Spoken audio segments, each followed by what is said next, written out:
Okay.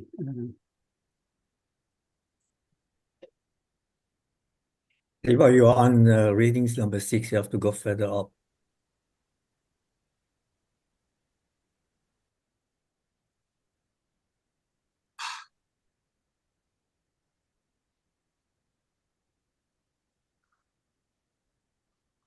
So you can welcome Ahmad now.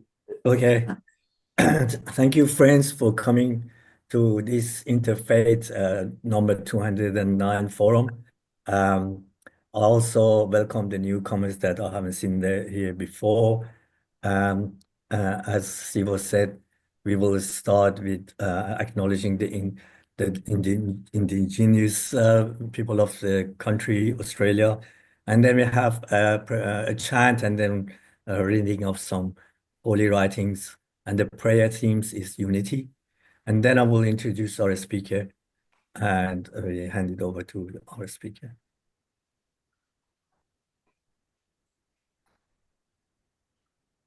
Thank you, Ahmad.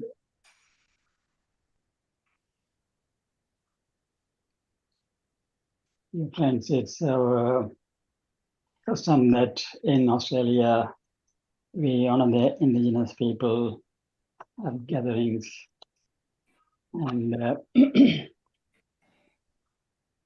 some of, or almost all of you know at least part of the history of Australia.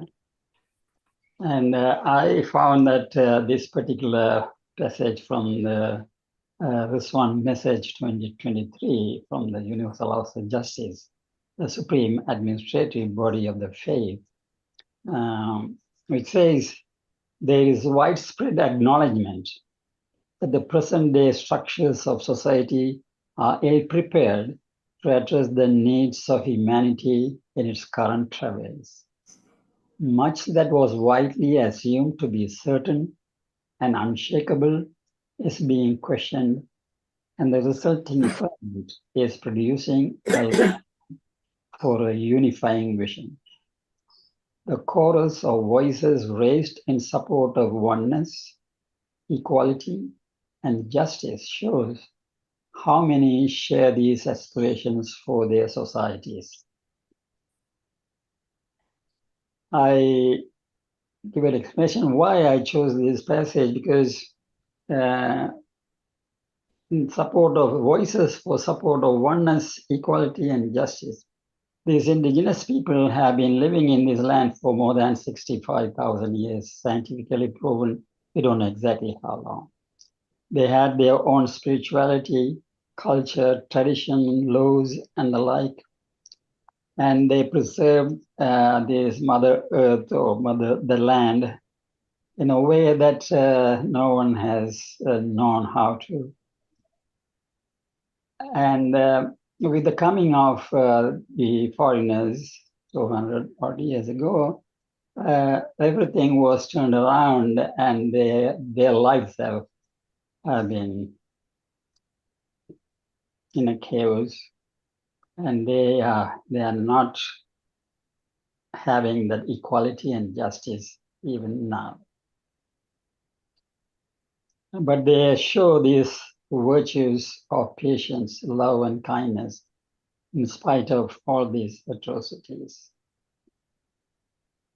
And with that remark, we acknowledge and pay respect to the past, present, and future traditional custodians and elders of this nation we call Australia, and the continuation of cultural, spiritual, and educational practices of Aboriginal and Torres Strait Islander peoples.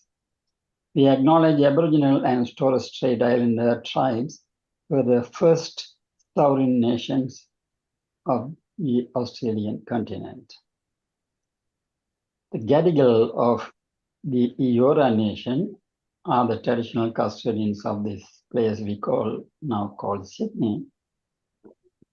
And the Wangal people are the traditional owners of Burwood, where I live with my family. Thank you. Can I ask a few people haven't muted the microphones, please mute, and the readings list is in the chat. So if you want to know your order, please go to the chat. And then when your turn comes up, please open your microphone and read.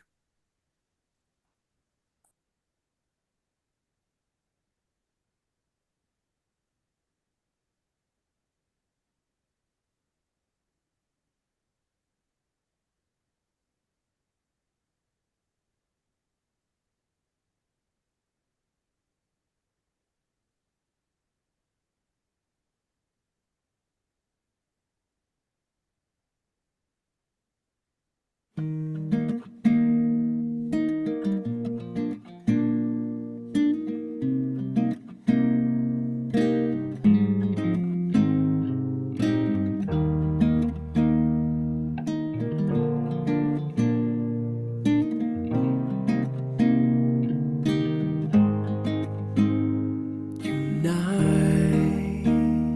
and bind together the hearts. Unite and bind together. For some, it's just a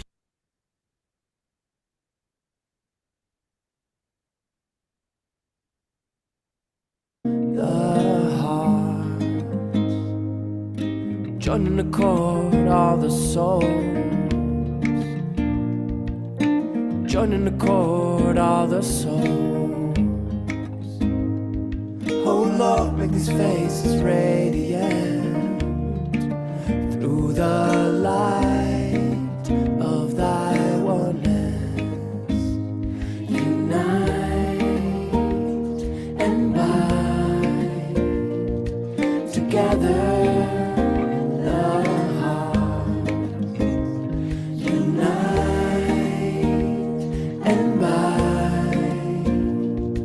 Together, the hearts, joining the chord, all the souls, joining the chord, all the souls.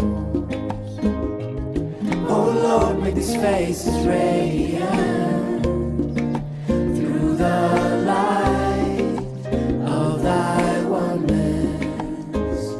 Unite.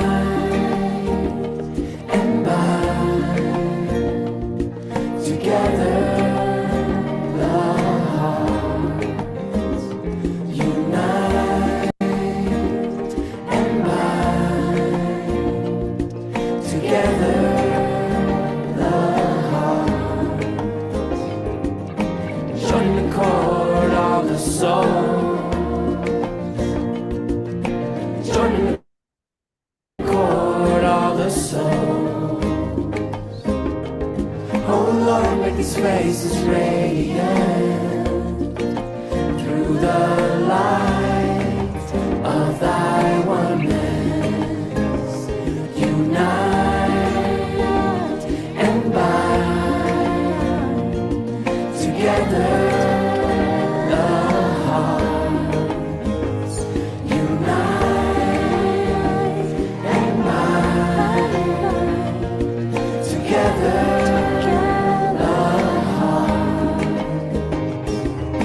Joining the chord, all the souls. Joining the chord, all the souls. Oh Lord, make these faces radiant through the light of thy oneness.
Barka. Yep. O my God, unite the hearts of thy servants and reveal to them their great purpose. May they follow thy commandments and abide in thy law. Help them, O God, in their endeavor, and grant them strength to serve thee. O God, leave them not to themselves, but guide their steps by the light of thy knowledge, and cheer their hearts by thy love. Verily, thou art their helper and their Lord.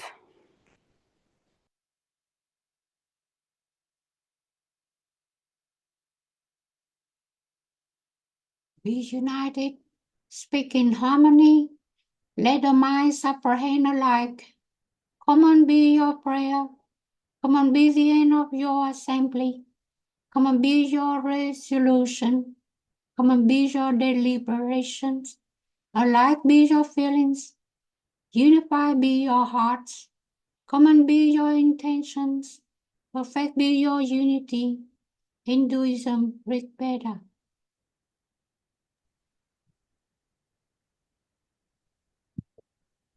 In the name of God, the compassionate, the merciful. O men, verily we have created you of a male and a female, and we have divided you into peoples and tribes, that ye might have knowledge one of another.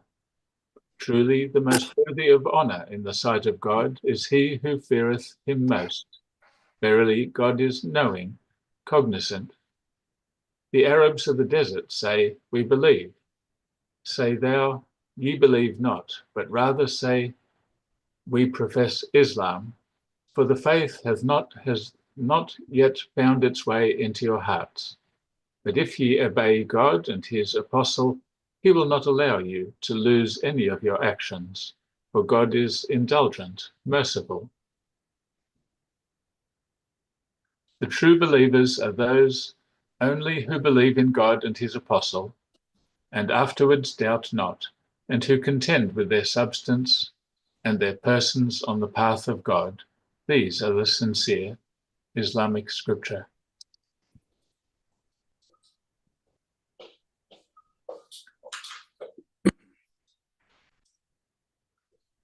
Number 4, to enjoy the benefits of providence is wisdom. To enable others to enjoy them is virtue. He who is indifferent to the welfare of the others does not deserve to be called human. The best way to worship God is to ease the distress of the time and to improve the condition of humanity. This is true religion. To cleanse oneself with pure thought, pure words, and pure deeds. Zoroastrian scripture. Let no one work one another's undoing and or show contempt in any place.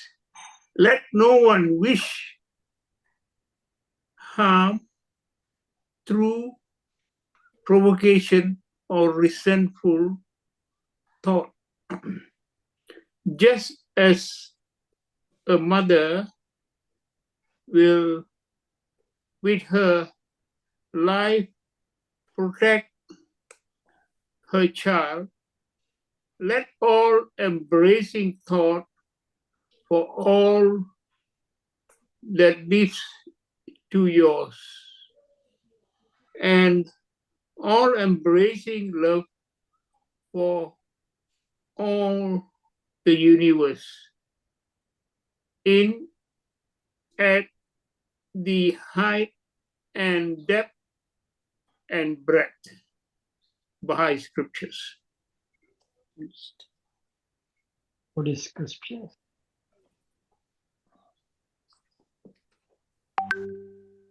Ye have heard that it hath been said, Thou shalt love thy neighbor and hate thine enemy.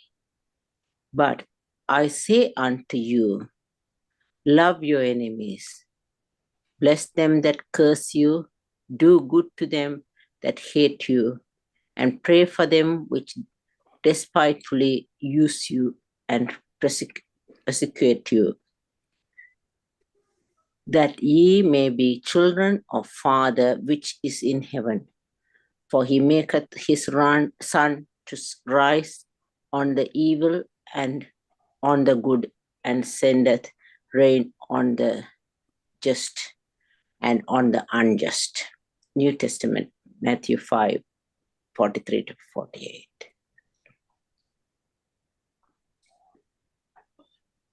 Well-being of mankind, its peace and security are unattainable unless and until its unity is firmly established. This unity can never be achieved so long as the counsels revealed by the pen of the Most High are suffered to pass unheeded by Scripture.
Let all associate, therefore, in this great human garden,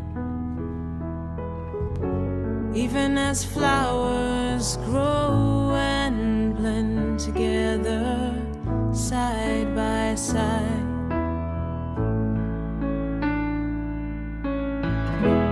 Love ye all religions and all races with the love that is true, true and sincere, and show that love through deeds, and show that love. Let all associate, therefore, in this great human garden, even as flowers grow and blend together side by side.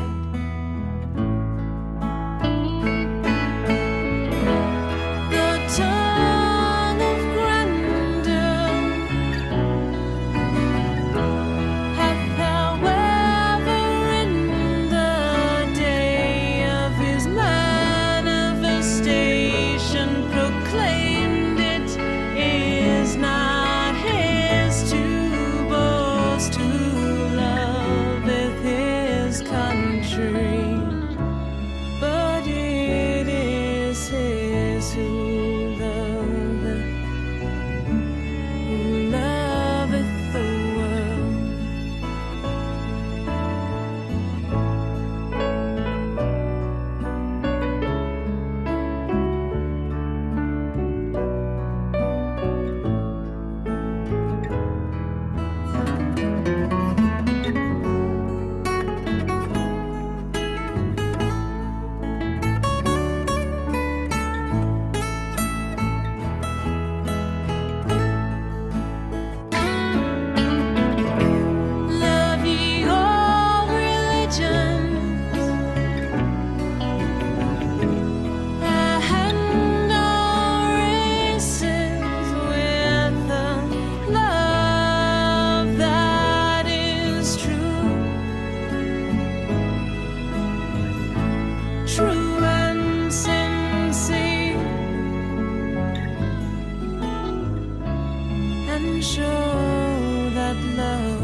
this great human garden,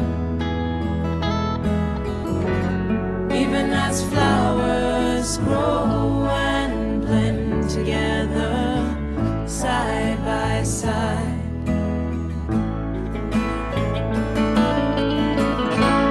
Let all associate, therefore, in this great human garden, even as flowers grow and blend together side by side.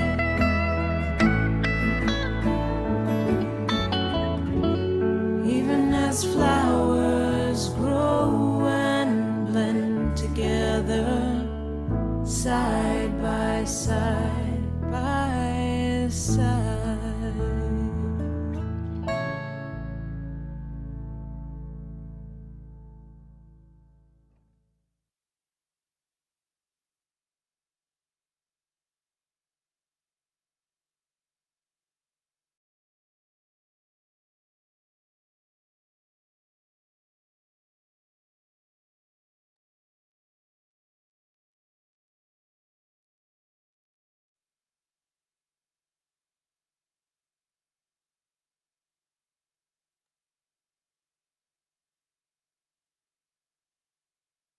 Amal, are you here?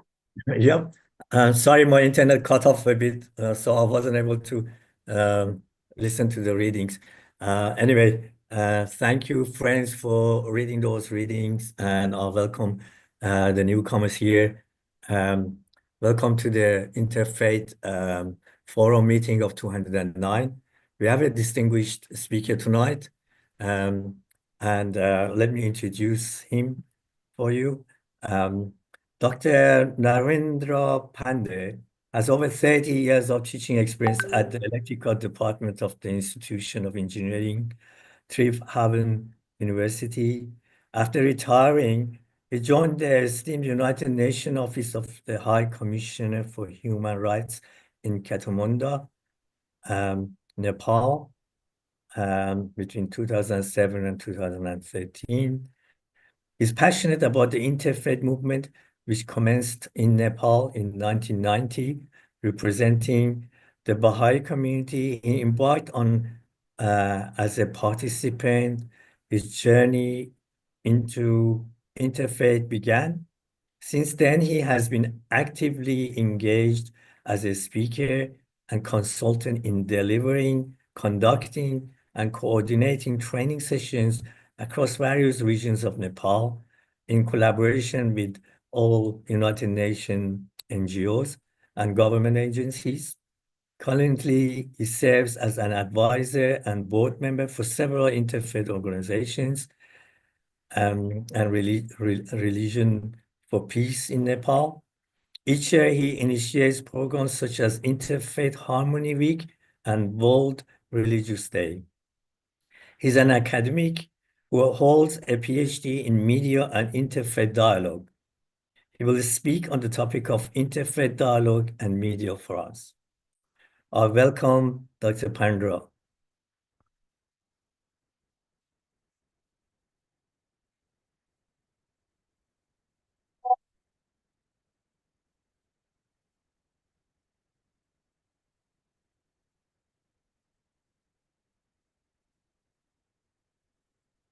Dr. Pandey, it's your turn to speak now, if you like.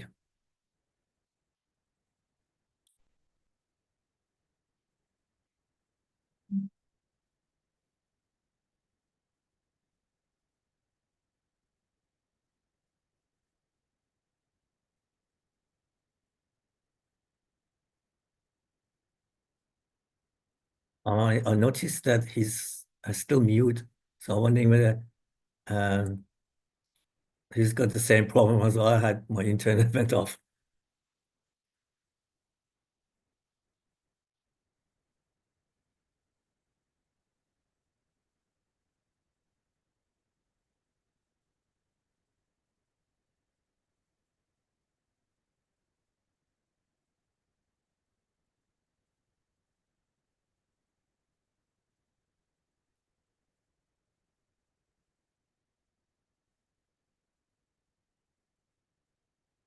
He's gone out. Maybe he has to reset his computer.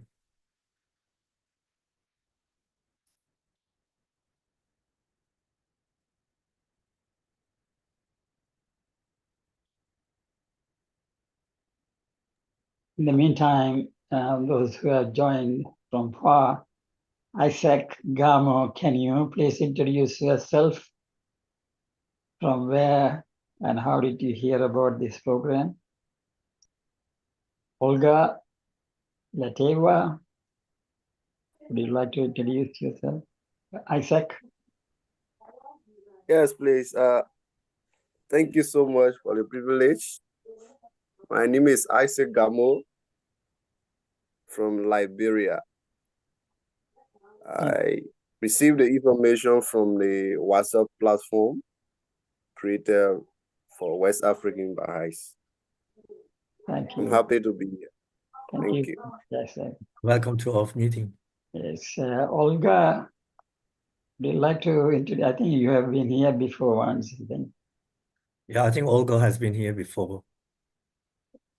From She's Russia. pretty sure. And let's see. We have Sarah and we have Ramachandran Raja. Introduce himself. He said that he is from Nepal. He's a good friend of and Samsung SMA. Would you like to say your name and country, please?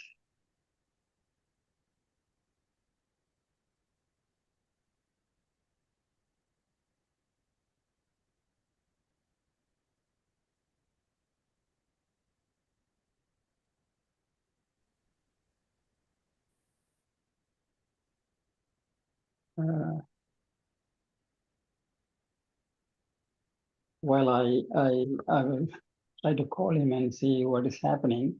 I'm wondering whether Barco is with him and maybe she can help to find out what has happened. Okay, in the meantime, maybe Colin, you can read this and start discussing about the importance of this message or the quotation. I will try and call him and Okay. So this was number 6 that we read. Read a short time ago. The well-being of mankind, its peace and security are unattainable unless and until its unity is firmly established. This unity can never be achieved so long as the counsels revealed by the pen of the Most High are suffered to pass unheeded.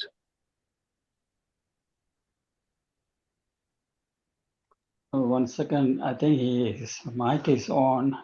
Can you hear us, Narendra?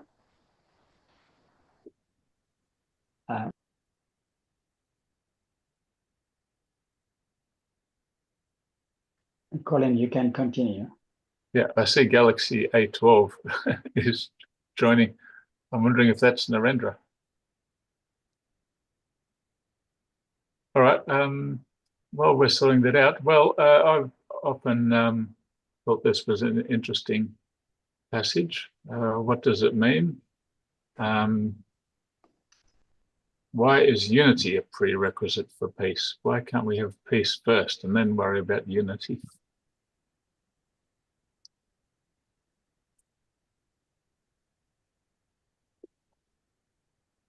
Hi,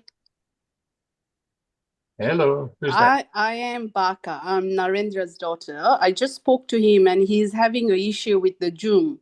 That's what he said. He's trying. If he resets, I had the same problem today. He needs to reset both his internet and the Zoom. Yeah. And start. Well, might take a few minutes. Thank you. So what do you all think about this? Colin, was that a question? Pardon? Colin, did you ask a question? Yeah, I'm wondering why can't we just have peace? Unity sounds pretty impossible. I mean, no two people are alike. So why don't we just go for peace? I think they go hand in hand. Like it will.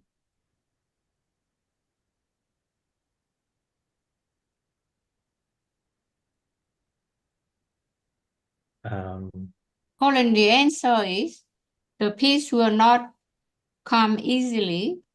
People don't get a peace that easy unless they work together to achieve peace. And to achieve peace, you need to put billion of dollars into every aspect of life, including military, soldiers, weapons, everything, soldiers, to get peace. And then people pull the peace down, bomb it, they bomb the peace, and then therefore, then you need to regather everyone again to be unified, like NATO, unify, and then start again all over again from square one.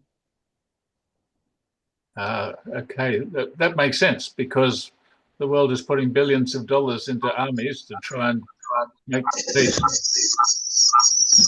But if we had unity at all levels, international down to the interpersonal, maybe we wouldn't need armies. Okay, I like that. I like that idea. Yes. I think Galaxy A12 is Dr. Pandey. So I'll just message that I think it has got two computers close by. That's why it's echoing. So I have to mute one of the microphones so that you can talk.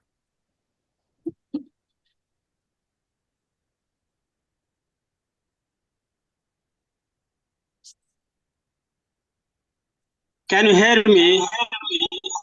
Yes, but it's echoing, so you have to mute one of your microphones. Your computer microphone just stop. You got the microphone of your computer open as well. That's why you're getting those sounds. I think from your mobile as well as your computer. Oh, yes, go on. You got one that is called Npande. That one has got only microphone on. You should mute that one.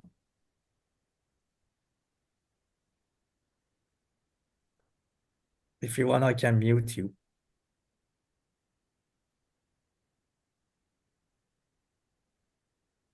Okay, now if you use, I think the Galaxy 12 is gone now. Going back to the quotation, this is the message that Baha'u'llah has said to the world, that today is the time for unity of mankind, because telecommunication has brought us so close, feel like a village now. So in order to remove danger of destruction, the only way for humanity is to go through peace. And that only can come when the whole world unites together. It's achievable.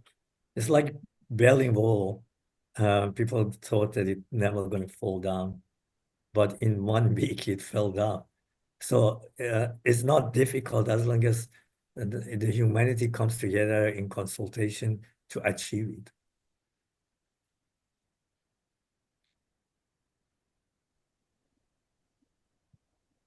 It might take a bit of construction, because at the global level, unity will need people to trust the international institutions, and there's not a lot of trust there at the moment.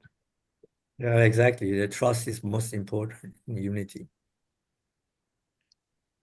And also consultation on the issues that are there, the worldwide consultation to remove the issues that are confronting humanity.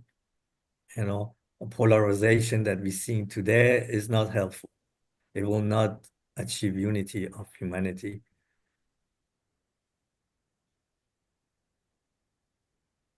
In any concept, there's always a give and take away. So a compromise in between these two concepts will bring unity. I'll match it with a wife and husband in a marriage. Compromise is the only way to go through. Okay, I think we got Dr. Panda again.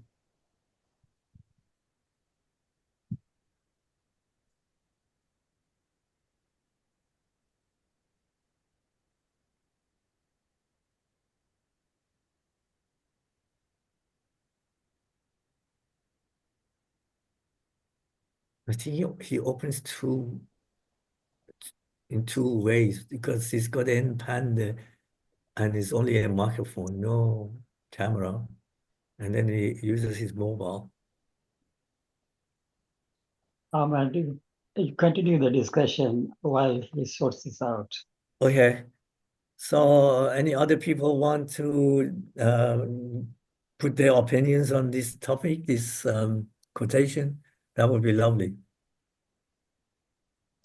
Sarah's raised her hand. Sarah, please go ahead. Can you hear me okay? Yes. Oh, that's great. Because I'm just outside walking the dog as well. I was going to say unity. I mean, I think a lot of people think unity is just the lack of conflict, but there's something about unity which is potentially an active state. And I always think about, like, I don't know, when you're, I guess, trying to build a better world, like you're trying to bake bread or cake. At some point, you know, you need to mix all the ingredients together. And for me, unity is that active state of mixing, so that oneness and that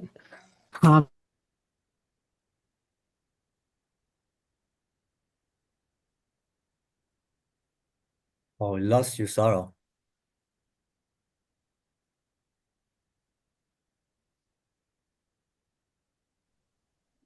No, I think Maybe I she's can just walking. hear me? Yeah, now we can hear you. We lost you for a moment. Oh, that's all right. No, I was just saying that I feel like, I'm not sure how much you heard, but I feel like unity is an active state. It's not just a lack of conflict. I think about, you know, building a better world, like baking a cake, where you got to stir all the ingredients together to make it, you know, into that oneness. And for me, unity is part of that stirring. And I feel like peace is us enjoying that unity afterwards, like eating the cake, you know? So I think that's when I think about the difference between peace and unity, I guess the peace comes from the security and safety, that knowing that each of us are looking out for each other because of that unity that exists. Yeah, that's all. Thanks. Anybody else? Yeah, I think the cake is a good example. It brings up images of cake, but there's another example is a human being. God wanted to make an example of unity, so he made a human being. And the hand and the brain have to be different, and yet they have to be united. It's the differences. So to be a piano player, for example, the fingers have to obey the brain, and everything has to cooperate. But everything doesn't have to be the same. And I suppose another thing is we put the collective above the individual, because the individual's best interest is served when the collective is working together. Roseanne, your hand is up. Please go ahead. Thank you. Good evening, everyone. Sorry, my voice is not so clear. I will try to speak. For me, the unity, we can see it like an example from a puzzle. We have to understand, first of all, why God created us differently, why everybody is unique, why we have different continents, and why we don't have all the same, why we are different. So we can symbolize through the puzzles. So when you have the figure of the puzzle, you have to constitute all the pieces together. And after all the pieces are constituted, then you can see the beauty of the puzzle. So the world is the same. Each person individually is unique. Each continent is playing a role inside this society in the world.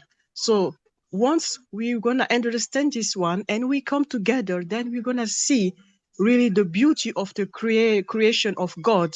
We will understand yet the meaning of being together, this oneness. And Baha'u'llah used also the human organs as an example to explain why it's necessary, for example, to understand justice. So if one organ of your body is sick, it's impossible that you will be happy. You cannot say it's just your eyes or it's just a finger. It doesn't matter. I can still talk. No. If you have one organ sick, for sure, the whole body will be affected. And one organ cannot say I am more important than the other one. Yeah, people, we can say the heart is the most important. Other people will think, no, the brain is the most important. But in general, one of the organ, each organ is playing a role, is very important. That's why we need also to see the, I can say, the role of the justice in the world. So to also to achieve the unity, we have also to install justice in the world. Justice means that everybody must be, all the rights must be respect for everyone. Everybody must be satisfied, and then the world will come together easily. Thank you. If you have anything to say for the other people, please raise your hand and I will ask you to speak. What Rosine said gives me a reminder of a saying in Persian that a very famous man with a lot of children's sons, he wraps a few sticks together and then he gives to each of those sons and says, break it. And none of them are able to break it. But when he says, okay, come together and break it, and they manage to break it. And he's saying that by coming together, we can achieve many things. So it's a matter of coming together.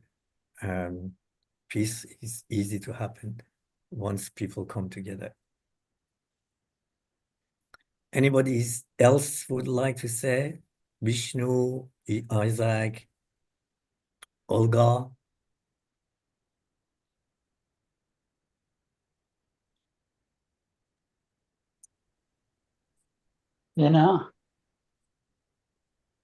Me, Vishnu here.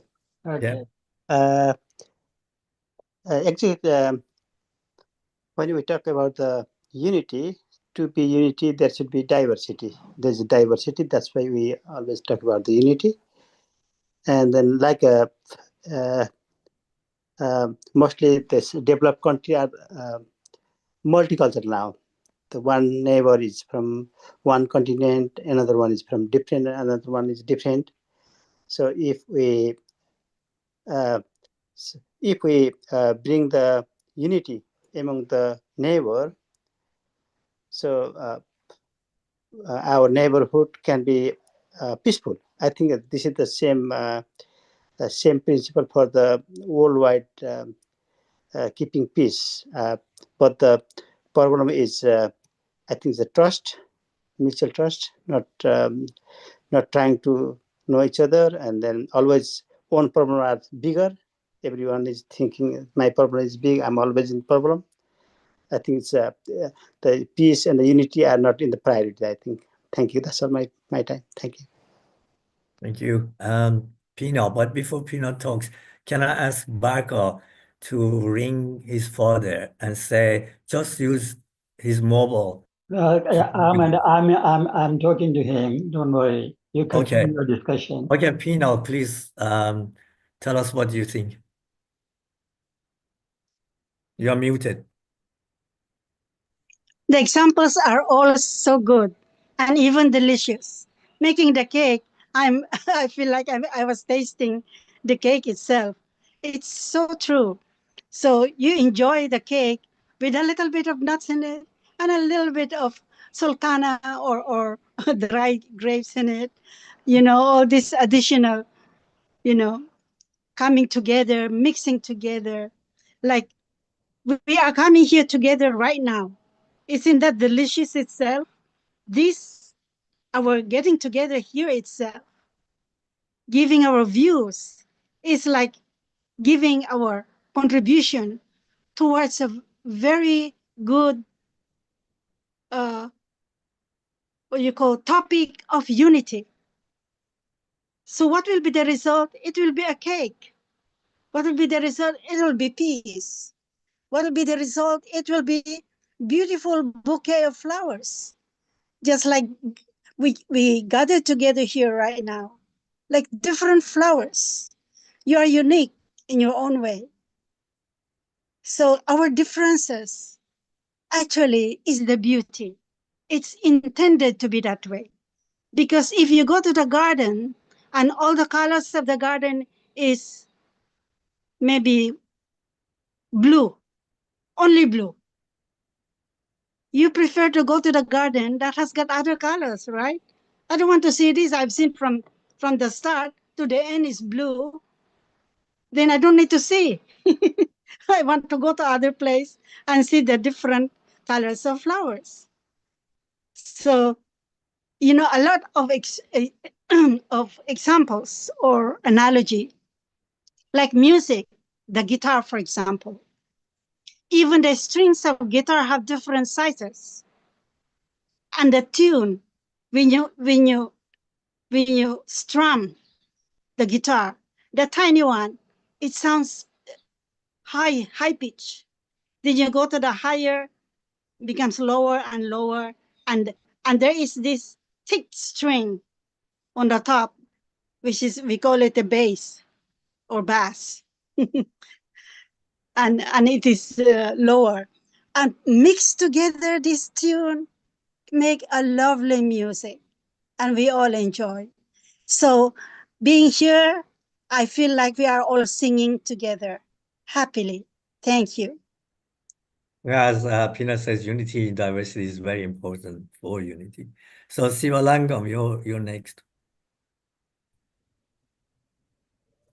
Can you hear me? Yes. Oh, good. Okay. Good. Well, sorry, Sivalangam. Maybe we should go with other speaker. Okay. Go Okay. ahead. Okay. Dr. Pan. Okay. Let me find my presentation. Okay. Okay. Can you share your presentation? Yeah. I will share my presentation. I think, Siva, you have to make him a co-host. I don't have it right now. Yeah, Okay. Siva. Shiva. Can you see now? Can you see now? Not yet, because I think you have to be a co-host. Siva, can you make him a co-host? Shiva, where are you, Shiva? Yeah, I'm here. Can you see my Not presentation? Sivalingam, Siva. Yeah. Can you see my presentation now? Can I share? No. Not yet? Sivalingam, can you hold on to your... Yeah, sure. Yeah. Siva, can you co-host N Pande? I don't know, maybe he's gone somewhere. Does Siva have your presentation? Yeah. Hey, where is, I cannot see. But if he has, he can... He has. He has. Okay, we have to see. Maybe he's gone to toilet or something. I don't know. Okay. Now, maybe. Yeah, okay. Is something happening? Okay, we can see it now. Okay, you can see me? We can see your presentation. Okay, that's good. So now can I present? Yes. Go ahead, please. Okay. First of all, let me apologize. Can you hear me? Yes. Okay. Let me apologize that I could not do it correctly at the beginning. Anyway, I'm back and I'm very happy. Thank you. That is, thank you, Shiva and your team. I'm so happy to be with you. My presentation will be interfaith dialogue and media. Okay. I am going to make it short because this interfaith dialogue and media is a very big, vague topics, and it has just started by now. So we need a very deep study on it. But for now, I am just presenting you the basic things. Okay. So now you can see the symbol of the old religion, right? Can you see? Hello? Sibo, yeah, we can see. Okay, can you see the figure of it now? In the whole continent, particular of a country, whether even if it is a Muslim country or a Hindu country or a Buddhist country or a Christian country, they are not only the religious inhabitant there. There are other religions as well in the neighborhoods. If you can see the picture, I have some symbols of the pictures, and in your country, you are not only the one religious group. There are so many. In my country, Nepal, officially there are more than 10 religions which is registered. Today, I am not speaking of any one of those religions to support or to criticize. I will be speaking only about the interfaith and interfaith dialogue, which was started in Nepal in 1991. It was a huge inter-religious dialogue, and I was one of the participants representing the Baha'i community. That was the journey that led to my research. Okay, this is how I was interested in the interfaith dialogue. Secondly, let me tell you, what is interfaith? This interfaith is between the faith, between the various religions. It's a relationship between the various religions under the category of religion for constructive purpose. We are here. Interfaith is here for the constructive purpose. Various types of religion coming together as one community. And interfaith is a bridge that connects various religions together for acceptance and cooperation, respecting the practices of other religions with respect to individual religious practices and belief. That is what we call the interfaith. And secondly, let me go about the basic of a dialogue. It could be a political dialogue, it could be an economic dialogue, it could be educational dialogue, it could be a other type of dialogue. But here, the purpose of dialogue is to bring closure, very closure. It builds relations, develops cooperations, reduces mistrust and myths, helps to break the barrier of misconception, misunderstanding, and disagreement. It also reduces the escalation of violence by the religious leaders' provocative statement further fueled by the media. So that's how we have to stop the further fueled by the media. And now let me tell you about what is interfaith dialogue. We are not talking about the political dialogue. Interfaith dialogue it's a process where religious understanding of various religious denominations is exchanged and understood, incorporating, accepting, and listening the teaching of other religions, and putting opening of one particular. So it's a process where we can listen, other can share, where we can share, other can listen. We can accept, we can incorporate, and we can understand the other religions better. This is essential building block of community, is the concept of dialogue. It's an interaction between the various religious leaders. It's a communication between the various religious community to respecting among the religions without distorting the illegal religious belief. So we are there. We are there. We don't have a right to disrespect others. By this, we can clear up the myths and reduce suspicions that one community or persons has about the others, and also to establish a relationship. Do you hear me, right?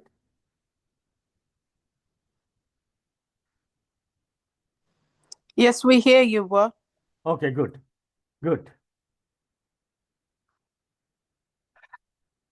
Religion, now coming to the another point.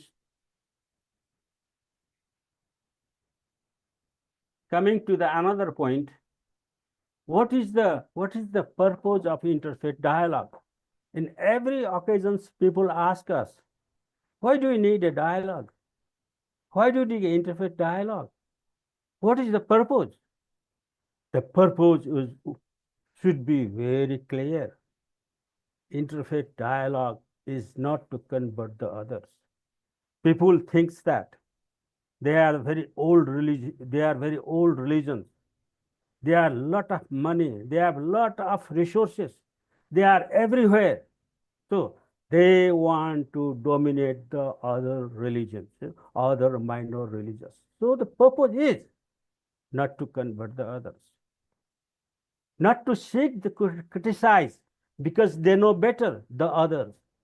It's not a purpose to win a theology debate that we know better than you. You are the newborn baby. Nor its purpose is to synthesize or to cover an alternative approach to God. No. This is simply a linkage between our action and the results. What it does, it empowers us. See through the faith of others and enable us to re-examine our assumption. What do you think? What assumption we had about the other religions? They don't talk. They don't listen. They don't care. That is our assumption. So it can be re-examine our assumption of the other based on the other definition itself. And therefore, the other purpose is to eradicate the harmful practices. The other purpose is to eradicate the harmful practices that are existing in the society, which is doing very harm to us. Therefore, it can remove misunderstanding and coming to common understanding with positive conclusion. And it is also meant to clear up the religious confusion myths. There are so many confusions. So it can clear up so many confusions. Therefore, these are all the positive points that interfaith dialogue does to us. So what it requires. We cannot start in interfaith dialogue all of a sudden. We cannot start anything all of a sudden. So what it requires is we have to be very open. The other also has to be open. Maybe we should be open by ourselves first. The spirit of dialogue demands that one must be aggressive. One must not be aggressive or defensive toward the others. Knowledge of one's own religion and the basic knowledge of the other religion to avoid understanding is must. We know about our own religion, but if you do not know about other religion, that is a lack. That is lag us behind. So we must have our religion. We must be honest. We must be faithful to our religion, but at the same time, we must be respectful to others' religion. This is the interfaith dialogue.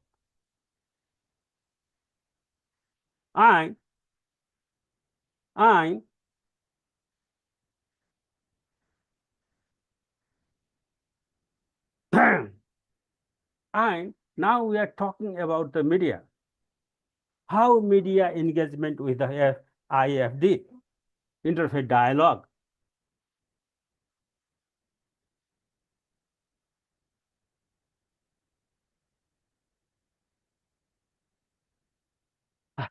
As you know, media is biased against the religious faith. This is 100% truth. Media are the fear vendors. They scare people for profit. They sensationalize dangers to attract more readers and viewers. Similarly, as politicians, they get this opportunity, and politicians amplify fear to garner donations, votes, and have high approval rating. Advocacy group, on the other hand, there is advocacy groups, increases consciousness and mobilize support for the efforts to alleviate problems. That is how media see us. And Vatican opinion about on modern communications thinks that media have the ability to make every person everywhere a partner in the business of human race. That is true. That is true. That is very true. Therefore, media make so many myths. The myths create ignorance about the others. Religious community by providing provocative news and rumors circulated and popularized by politicians, a few rich people, in order to maintain tension between the religious community, and often lead to a culture of suspicions. That is true. They create suspicions, and the culture of suspicions creates a culture of violence to a culture of confrontation where the fighting is going everywhere in the name of religion. That is caused by the media and the myths. And one of the most common of these signs are disseminating of hate speech. What the media do? They disseminate the hate speech. Message in public discourse and media, including social media, which is spread hostility and encourage people to commit violence against specific communities upon based on their identity. Therefore, today's biggest need is to avoid the fake news and spreading hate news. But what to do? We have to depend on the media again. Media are playing a significant role. Without the media, we can do nothing. If there is interaction among the religious leaders, if there is interaction between the religious and the politician or the media, they are the one. They bring it up. They are ubiquitous in reflecting and shaping public opinion. They are very good and have great potential to facilitate dialogue between religious communities. Sometimes the religious community do not come for a dialogue, do not stand in a platform for dialogue. They don't want to see each other. They don't want to talk. They don't want to share. But the media people, they can bring, they have the power, they have the potential to bring all the religious leaders together in a platform. And you know that religion is spread through the advertisement and media to the culture of the societies. What we know in the morning, you know through the social media, you know through the print media, you know through the TV, you know through the radio stations. Thus, the religion is spread is through advertisement.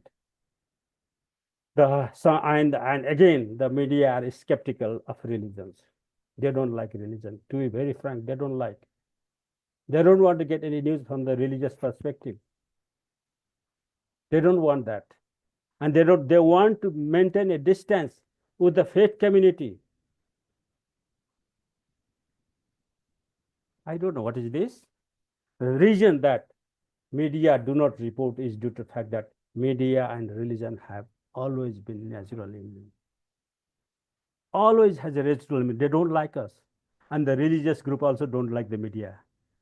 Therefore, sensational or preferential coverage of certain religion only helps to widen the mistrust in society, making dialogue urgent. Now,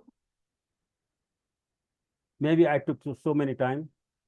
Importance of dialogue is, as we know, is very urgent. And all religion day, third Sunday of every year. This year was last Sunday, which was observed to promote dialogue, respect, and cooperation among different religious groups. And this coming week, is the Interfaith Harmony Week. It is very vital in the Interfaith Harmony Week. It's a very vital, which falls from February 1 to 7. Encourages grassroots events that link people together in a global way of understanding, respect, and action. At the end, what I want to say that there will be no peace among the nations without peace among these religions. There will be no peace among the religions without dialogue among the religions. This is saying I want to come to the conclusion. Again, I want to say sorry that I could not present you, give you my better perspective today because something did not happen correctly. Thank you very much. Thank you very much.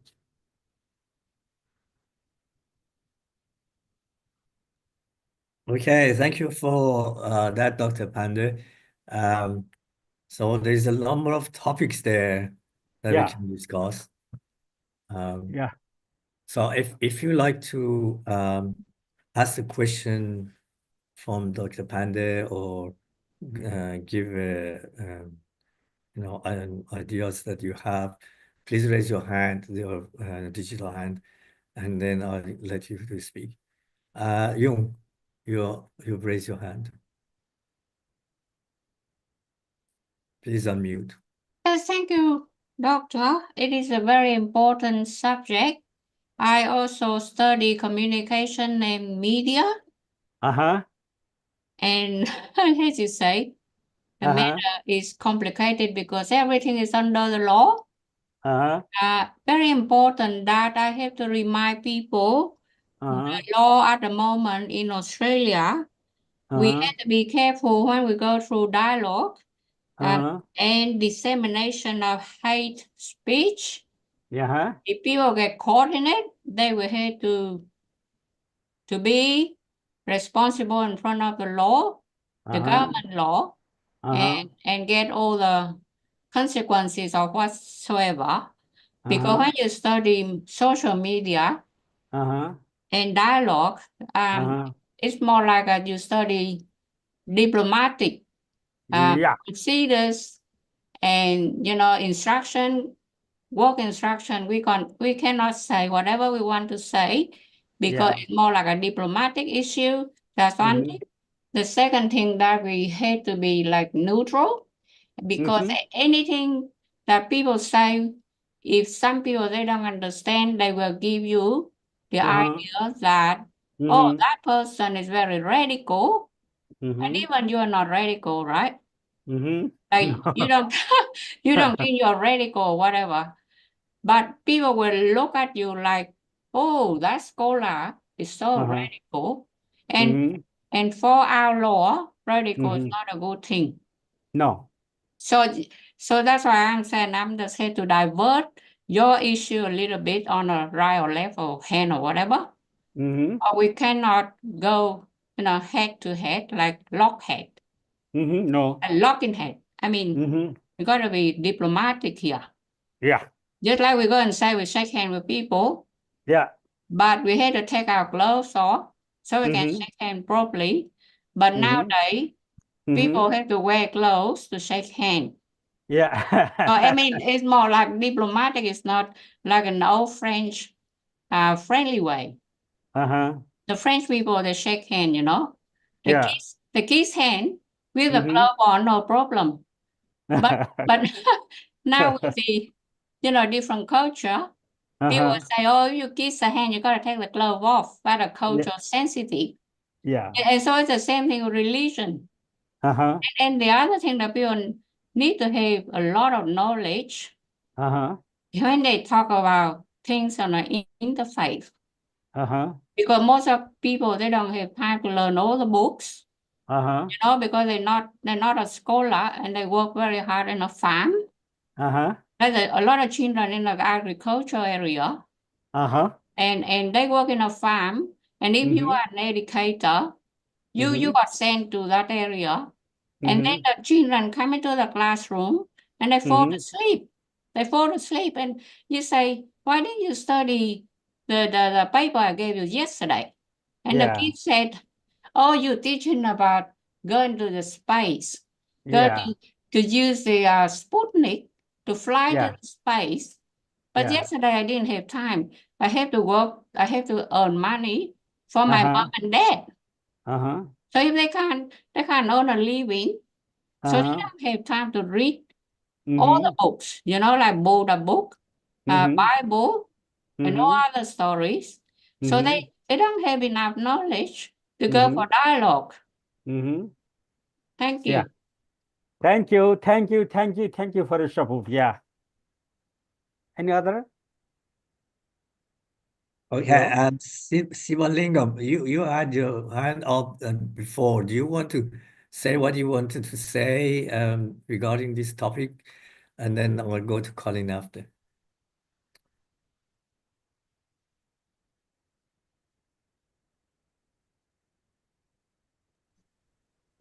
Okay.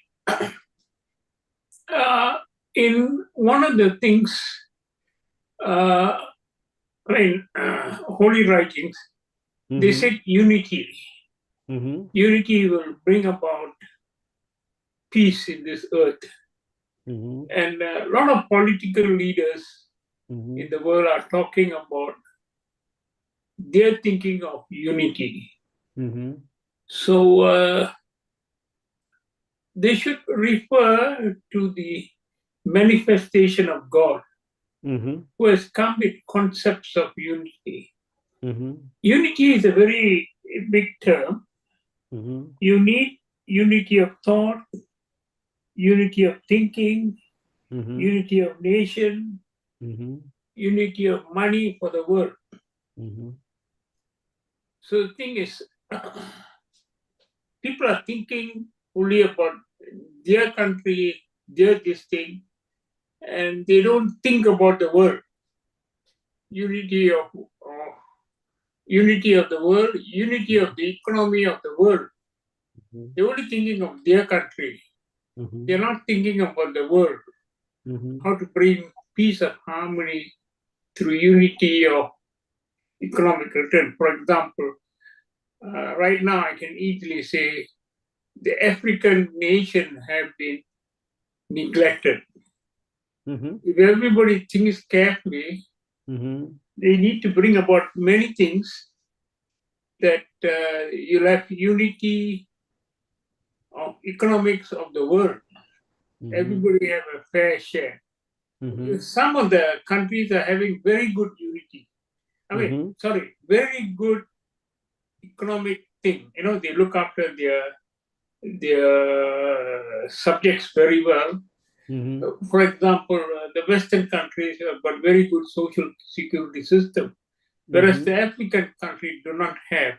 Mhm. So world leaders need to think about this Mhm. and how to bring unity and equity in economics throughout the world. It's a long Mhm. process. It's long, Thank very you. long process. Thank you. Yeah, Dr. Pandey, while you were trying to connect, we talked about unity, the concept of unity. But of course, Siva is not talking about the dialogue, which is the topic of your talk. Okay, can we go to Colin? Uh-huh. Yeah, Dr. Pandey, thank you for the presentation. I had two questions, if there's time. The first question was because I think you're talking about the media in Nepal, and Jung was talking about the media laws in Australia, and which are fairly strict. But in Nepal, are there any laws that stop the media from being too biased or from people having hate speech?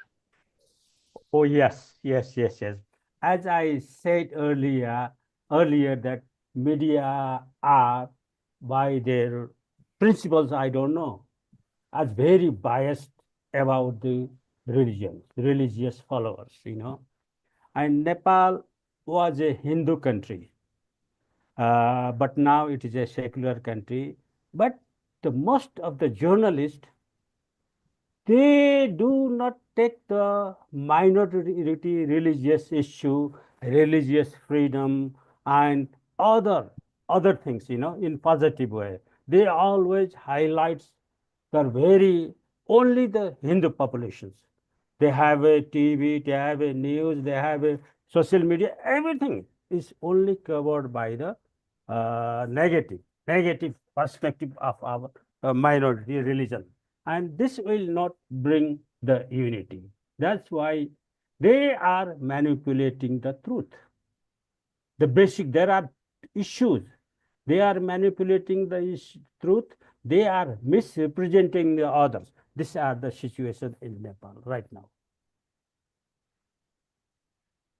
Yeah, and even in countries like Australia, where there are laws to try and keep the media truthful, still you have to we have to worry. be very careful. You have to be careful. Yeah, you have to worry. My second question was about different types of dialogue, and Jung was mentioning. You talked about dialogue to increase understanding and overcome misunderstandings and prejudices and assumptions. And Jung mentioned that the whole you need a lot of knowledge to do dialogue properly, and so it's a bit difficult. That kind of dialogue can be difficult, and I'm just wondering I'm thinking of two other kinds of dialogue, and I'm wondering if you've seen much of that in Nepal.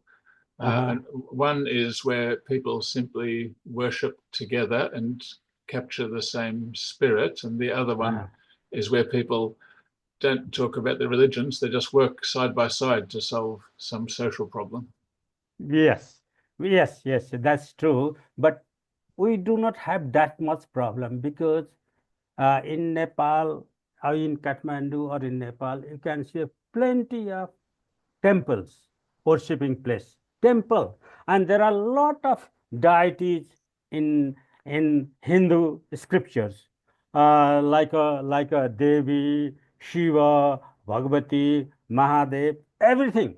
But the interesting part is this: like Hindu goes to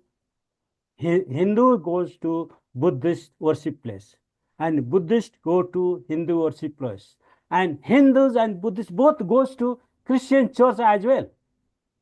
So there is so unity in our religious combination in Nepal.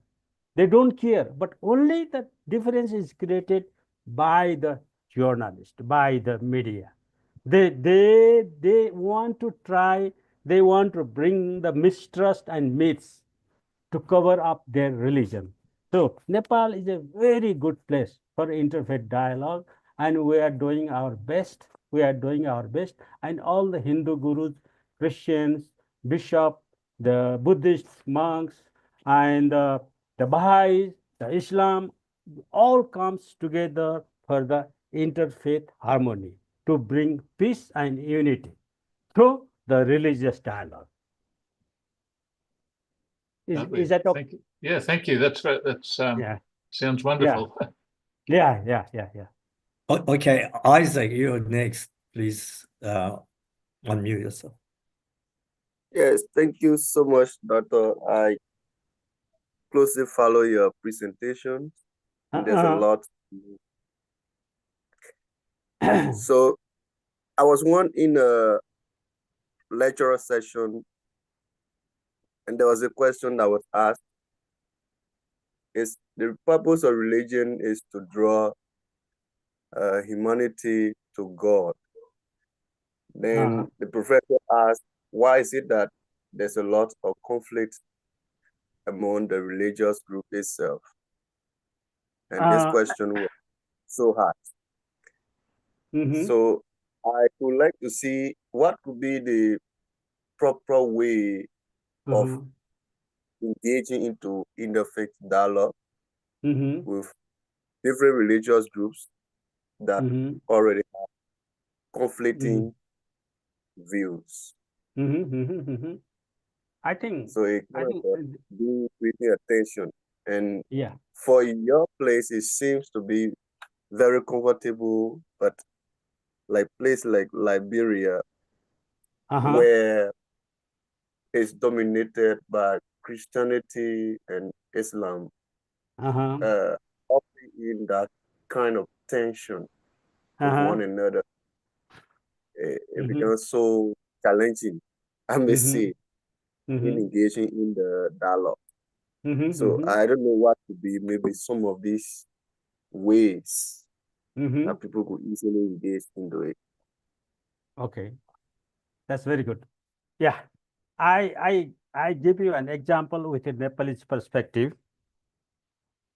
As I told before, that Nepal was a perfectly Hindu country, you know, and there was a king, and there was a king, a lot of temples and monasteries and church. They were living very harmoniously, and they still do that. They still love each other. They still respect each other. And they do go to their temple, and they do go to the others' temple. They invite them for their religious festivals, and they do share their foods, everything. That is the perfect example interfaith harmony in Nepal. That what up to now. But somehow, sometime, the media want to create a different scenario. I don't know which is not good, but it is supported by the political motives. That is the only reason. So far, we have not that much big conflict, and we are living living with harmony and peace. And the religious leader, the role that is played by the religious leader are great in Nepal. They try to avoid every sort of conflict because they respect other religions, they respect other religious followers, you know. And sometimes the fight, automatically begins with this myth. You know that myths? Sometimes they say that, sometimes they say that, you people, there is you people. Some religions is often shown as religions of terror, showed the enemy and the aliens, that what they represent, and that is not very good. The followers of the same religions are portrayed as the fundamentalist, uncivilized, anti-Sanatan Dharma, and religious fanatics. This is myth. In other religions, where the other is often looked as a heathen or pagan, and the children are also taught that their God are, others' gods are evil gods. Did you know that? These are the factors that made the general public confused, which is not true. And this is again the propaganda made up by media that sensitize, provocative, paralyzing, reflective, and emotional prejudice is created by the media. In this situation, all the religious leaders, all the interreligious come together to stop that hate speech.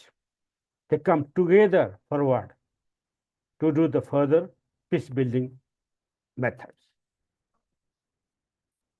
Right? Dr. Yeah, go ahead. Sorry. Oh, yeah, Dr. No. Pandey, I enjoyed your talk very much. Especially, I liked the first few slides that you showed. And to me, it seems that there is certain things prerequisite for a proper dialogue. Yeah, okay. I'm wondering whether Sibo can bring back those second and third slides, because my question is related to that. It looked like, for example, in order to have proper dialogue, you need to respect others. Yeah. Actually, slide number 4, I think, is the one. Do you want to talk a bit more about this? Because I think these prerequisite things are very much important to have proper dialogue. And because we are an interfaith forum, Yeah. we need to understand these prerequisite concepts in order to have proper dialogue together. Yeah. So I think it's slide 4. Slide Yeah. 4. You could put a slide 4. Yeah. Yeah. Yeah. Yeah. I think this is the prerequisites. I know how do you start dialogue? If you don't greet people, if you don't say hello, if you don't say namaste, if you don't say anything, greeting people, they don't respect you. So that the first thing you have to do is to greet. That brings Build closure. relationship. Yeah, that brings together namaste, whatever it is, namaste, shalom, or whatever it is, because that is the basic things we have to do it. So it will bring closure. Dialogue bring closure. It start build relations, develop cooperations. It helps reduce mistrust and myths. It's very simple. That is the benefit of having dialogue. It does not do anything. It helps break. In the same community we are living, we don't know each other. What religion he follow, what religion I follow. Maybe in the same family members, what my brother, what my sister, what my sons are following religions. We don't ask. But dialogue helps to break the barrier of misconception also, misunderstanding, because we are close, right? Another one that you mentioned is the barrier of misconception, misunderstanding, and disagreement. Yeah, there's so many misconceptions among people. Yeah. Because we worship idols. The other don't like to worship idols. Why you are worshiping? We are idol. We worship cow. We worship crow. We worship snake. We worship water. We worship tree. We worship sky. We worship earth. We worship everything. What is wrong? Nothing wrong. If other don't like it, some may not worship at all.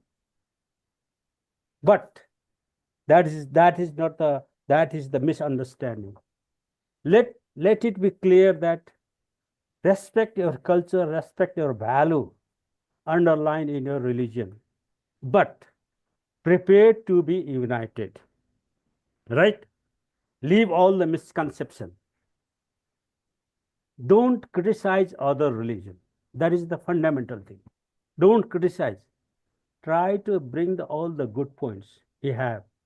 Let's come together, sit together, eat together, go together, work together for the unity. That's how it can escalation of violence by the religious leader. You know, sometimes the religious leader provocative statement, further fueled by the media, what it does, it creates a violation. It creates a certain pressure area that this group and other would come each other to fight. So if you have a dialogue, it can completely reduce.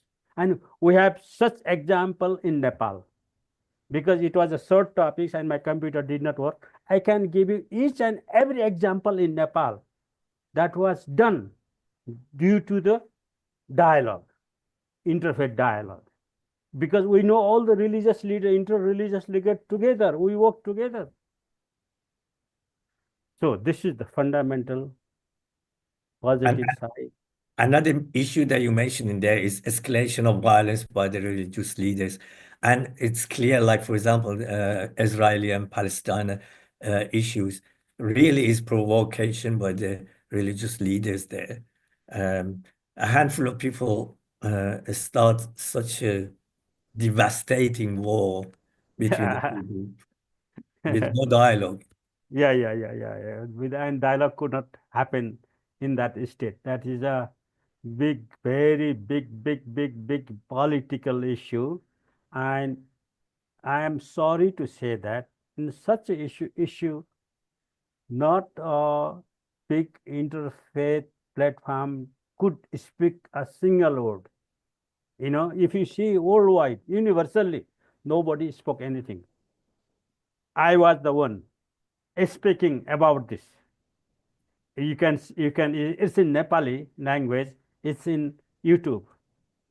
It's, I think it's more than 3K, more than 3K viewed it. So there is something lacking behind our interfaith movement, and that is due to the dialogue also. Dialogue could not happen. We have several organization, institution, big organization, but they are very quiet at this Palestine, Israel and Palestine war, Sudan, Middle East. They did not do anything. We will do. Yeah. Sorry, I totally agree with you that there are these prerequisites. We have to work on these prerequisites in order to have proper dialogue with each other between the religions. Yeah. And again, you have to do dialogue. First, you have to build relation. Relation is very important. Without building relation, there will be no dialogue at all. I tell you. Yeah. Right? Everybody want dialogue, but they don't want to build a relation. How it's possible? They don't want to show cooperation. How it's possible for dialogue? I think Siva has highlighted the oneness of the spirit of dialogue among people. That's important. Yeah. I'm just wondering whether any other people that would like to talk, because there are so many people that didn't respond. So please, if you like to comment or ask a question, either raise your hand or physical hand, and then we can discuss it and talk. I'm just asking the people that haven't spoken yet. Do you want to wait and see whether anybody would like to talk? Thomas Bagatti. Thomas Bagatti. Yeah, Thomas, do you want to say? Yes. Yeah, Hello. Thomas, go ahead. Yeah, we can hear you. Yes. Yeah. I'm actually I do some reporting on religious beat. Also for Christian community here in Nepal. And also I include other interfaith leaders for taking interview and to address the religious issues that's happening in the country. So today's presentation was really relevant because I know Dr. Narendra Pandey very well, and he's very much engaged in encouraging the interfaith leaders to have a dialogue with each other to solve some kind of problems that is happening in the country. Yet, what I see among the interfaith leaders are that they are just busy with other stuffs, like doing social work, trying to bring some social change in the society, but not having a very positive dialogue, to develop peace within the religious community and to reduce certain kind of misunderstanding and misconception. And also, with the interfaith leaders, they seem to be very less active in the media, just as Dr. Narendra Pandey said earlier that during the time of war between Palestine and Israel, the interfaith leaders, they were really silent and they were not interested to talk about it in terms of various kind of cultural settings. So I was really taken aback. I actually called some of the religious leaders, and they were not talking about this uh, war happening due to certain kind of religious and geographical issues between Palestine and Israel. And then there was continuous war between Hezbollah and Israel, and the really recent attack to Donald Trump in US. Still, the religious leaders, they were still silent and they did not talk, and there was no any view coming out in the media or in the newspapers from the religious perspective of why Mr. Trump had been attacked. So there are a lot of issues happening, but then the interfaith dialogue, which needs to be conducted, has been greatly neglected within the interfaith leaders as well. So sometimes they are really interested in some big projects that's coming in the country, to handle the projects. in other social sectoral areas. But then when it comes to having religious interfaith dialogue, they show really less interest in it. Yeah, obviously, yeah, there is kind of fear of backslash upon those leaders to come to discuss the unity of faiths. We got, I wonder whether Sachi or Baraka, Sachi and then Isaac also has raised. yeah, okay. Well, there are three, Isaac and Young, but I'd like to hear first from people that haven't spoken, then we go to people that have spoken. Sachi, go ahead.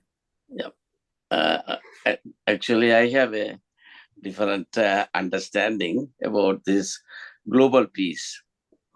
I have no faith in getting global peace as long as we have different thoughts and beliefs. Say our brain is the one for all these.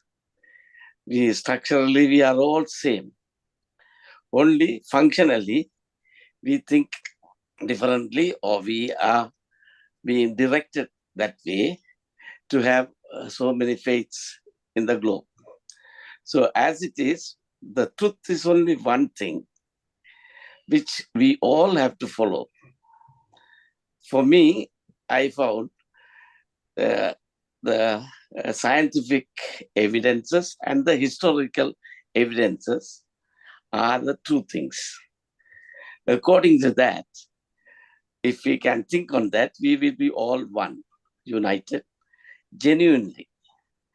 Interfaith is good, of course, but it wouldn't give a genuine unity because inside us, we are having different thoughts and beliefs. So absolute peace is impossible in that case. To be in peace absolutely, we have to think one way. That is a truth way. I'm not telling to go to one religion or change yourself or something or believe on anybody, but you yourself should be independent, free thinker, and look for evidences for what we believe. So these evidences are lacking in so many things and we clash. If you go by truth, that is scientifically and historically, some people are against science. Science is not belonging to any religion or any faith or any belief. It is only telling what is discovered with evidence. If there is no evidence, you don't need to believe science. So that is my understanding. I think it is impossible to achieve global peace. We can be peaceful between you and me and everything because we are all spiritual and we want peace, and we have emotions and things like to look after the other. But globally, there are a variety of people. It is impossible unless we think. That's my understanding. Yeah, I wonder whether Dr. Panda wants to comment on that. Yeah, I want to thank Dr. Narendra. It was a nice presentation, and it was useful to think about it. Thank you very much, Doctor. Thank you. Thank you. Peace is a must. We must have a peace, but it starts from home. It starts from the person, as I understand. If you have peace at home, then you can give it to share it to others. If you have peace in your mind, you can share it to others. If you don't have peace, it is very difficult. You have to work harder and harder to build peace at your home first. That's what I see. And everything is not proven by science. Science do not disagree with religion. Science try to reconnect the evidence based on religion. It is not against the religion. Science is doing what has to be done. So we have to go together, hand in hand. Religion and science must go together hand in hand as a mutual friend. That's what I think. You know, Abdul Baha, the son of Baha'u'llah, has said that we have to believe in something in order it to happen. So we have to believe that peace can happen in the world in order it to be achievable. So that's Mhm. one way of doing it. And there's also there's many common things or topics in various religions that can bring various people of different religions together. I'll go to Yoon first. Thank you. She Thank you. raises her hand I first. just had to ask Can Mr. you please be very short because we are 8:53. I've got about 7 minutes. Yeah, you talk about dialogue prerequisites and Yeah. dialogue 2 prerequisites. Mhm. And now I'm talking to all the experts in the social media here. Can you please tell me the time frame to achieve that prerequisite? Because you got to study at uni, they give you prerequisite, how many subjects, how many years you have to acquire and require and be successful. So now, can you tell me, is that going to require us 100 years or 200 years or 300 years? That's one question. Question 2, Dr. Narendra. At the Mhm. moment, with the new president in USA, we talk Mhm. about immigration and refugees. Mhm. The border of Mexico and America. Will Mhm. you be worried? And what will you be like with your skills? Can you just Mhm. go through your skills to social Mhm. media to Mhm. help them give the Mhm. migration issue? And Mhm. because of charity, Mhm. refugees. Mhm. Immigrants Mhm. are immigrants. Mhm. So we don't want to mix up. But I mean, Mhm. because you work for United Nations, Mhm. as your resume said, so Mhm. with your expert skills, will you Mhm. be able to lighten the issue of the refugees, from the border of America? Mhm. That's the question that I got for you. Mhm. Thank you.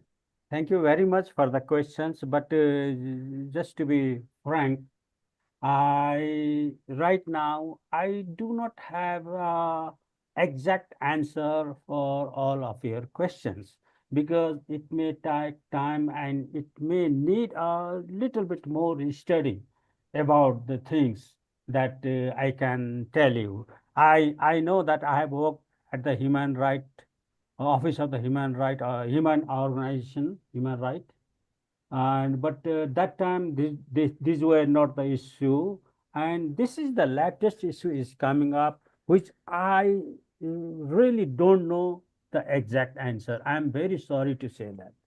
I don't have. Maybe we should start this. This is the beginning. We should start and we find the answer for it. But right now I don't have an answer. Sorry for that. Okay, as we don't have that much time, as we don't have much time, I think we should go to Isaac now. Yes. Okay, please. Thank you. Shugly, I was thinking on the role of the media. I'm wondering, maybe we need to define the concept of news in the media coming from the Baha'i background of if we are saying we need to focus on the good side of everything. Yeah. And then, like the writing says, we should not see evil or hear evil. Yeah. But then we live in a society where the information that are more available to us, they are all negatives. So how could we interfere into the media system of trying to ensuring that there are more good news that are released to the public than releasing bad news? I'm not saying that bad news should not be reported. No. But if there be a way that the good ones could be more reported than the bad one. For example, when you're listening to local radios station, people seems to be very active, even the journalists, when they are reporting very negative information than when they are even presenting positive things. I have listened to local community radios here. Journalists seems to be very energetic and zealous, maybe when talking about politics, when talking about somebody has embezzled. But when they show on maybe let's say an agriculturist who is presenting about how to plant certain crops, the program seems very relaxed and very reluctant, just like that. So I was thinking if there could be a way of maybe providing more understanding of how do we put more energy into having show that focus on maybe someone teaching people how to plant crops and maybe manage things that it could be more energetic than when we have maybe say a politician that is criticizing another person in the studio. There will you will see the energy of individuals. So I don't know for those who did communication, what could be the link for maybe providing news and all of that to friends. Thank you. Good. Now, Okay. yeah. Yeah, go ahead. Sorry. Just add one thing. Today's being a journalist has been a very easy task, very easy task. And that was not as usual in the past. Today's, those who have mobile, they are journalists, they are media person. So everybody who has a mobile, they are mobile journalists. They don't need to take a training. They don't have to read books. They don't have to go to universities. They don't have to go anywhere. They just click and put the picture in the social media, finish. They are journalists. So we have to be very aware and very responsive to that act, especially by the religious leaders, inter-religious leaders. If there is something which you can smell of hate speech, please, we have to act immediately. That's what I say at the present. And we have to be very aware of the mobile journalist. Thank you. Okay, we are at 9 o'clock, but Sarah and Rosine and Pino haven't said anything about the dialogue. I was just wondering whether they would like to talk about dialogue interfaith. If they have, please go ahead. But if not, we probably can conclude our day. Is Rosine or Can I say Sarah want to? something, Anis? Yeah, sure. Go ahead. Hello? Hello, go Yeah, ahead. thank you.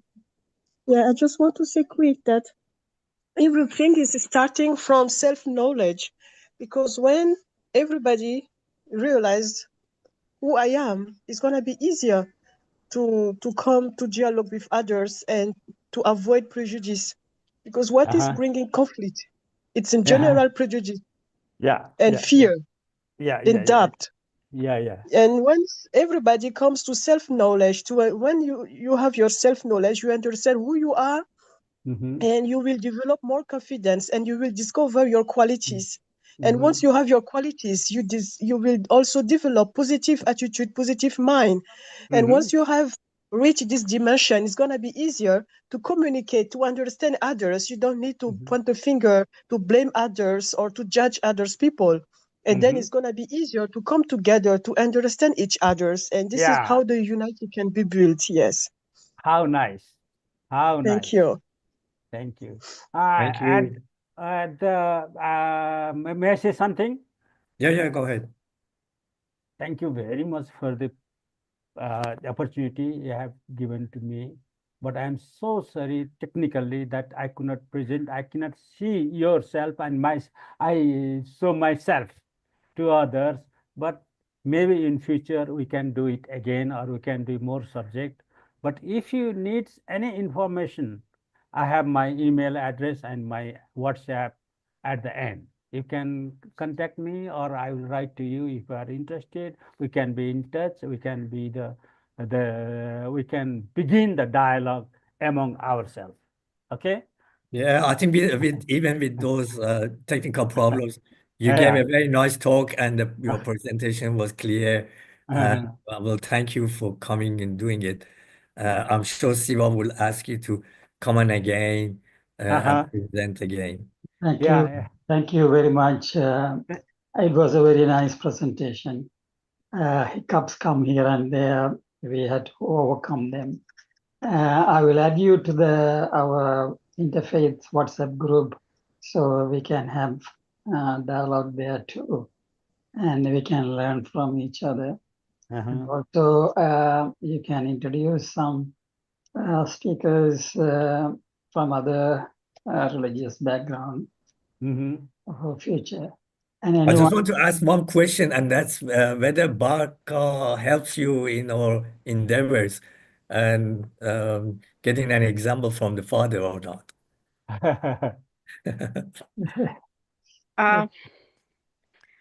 I should say I'm very proud of you. The presentation was very clear. Interfaith dialogue, yeah, it was clear enough to understand. Thank you so much. Thank you, Barca. Thank you. thank you. God bless you all. You, Ave Maria, We'll see Dr. you Narendra. next week. We're Okay, gonna see you team you next up week. with Mr. Trump. Okay, see Barca, you everyone. is your name means blessing? No, it's not a blessing. No, it means a rainy season back home in Nepal. Okay. It's the rainy season. Because But in Swahili they say haraka haraka hamna baraka. Means if you hurry, you get no blessing. Oh, thank you.